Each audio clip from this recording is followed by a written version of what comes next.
We turn now to politics and a kind of storm cloud on the 2012 horizon for President Obama. A new ABC News Washington Post poll shows a majority of Americans believe he will be a one-term president. Good Morning America anchor George Stephanopoulos sat down with the president this afternoon to ask him about that in an exclusive interview with Yahoo and ABC, and more on an exciting new partnership in a moment. But George kicked it off today with the president and your questions online. It was all live on the web.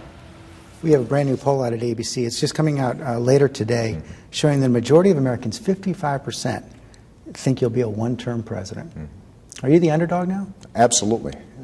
Because, given the economy, there's no doubt that, whatever happens on your watch, you've got... You embrace that pretty quickly. I don't mind. I'm used to being an underdog. And I think that at the end of the day, though, what people are going to say is, who's got a vision for the future that can actually help ordinary families recapture that American dream? There's so many people who simply don't think they're better off than they were 4 years ago. Right. How do you convince them that they are? Well, I don't think they're better off than they were 4 years ago. They're not better off than they were before Lehman's collapsed, before the financial crisis, before this extraordinary recession that we're going through. I think that what we've seen is that we've been able to make steady progress to stabilize the economy, but the unemployment rate is still way too high. And that's why it's so critical for us to make sure that we are taking every action we can take to put people back to work. And for the first time, President Obama had to answer for Solyndra, the solar panel company which failed despite $500 million in government loans from the Energy Department.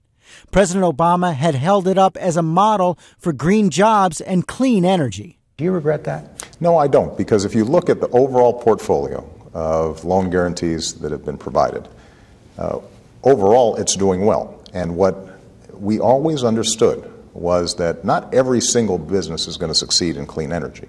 But if we want to compete with China, which is pouring hundreds of billions of dollars into this space, if we want to compete with other countries that are heavily subsidizing the industries of the future, we've got to make sure that our guys here in the United States of America at least have a shot.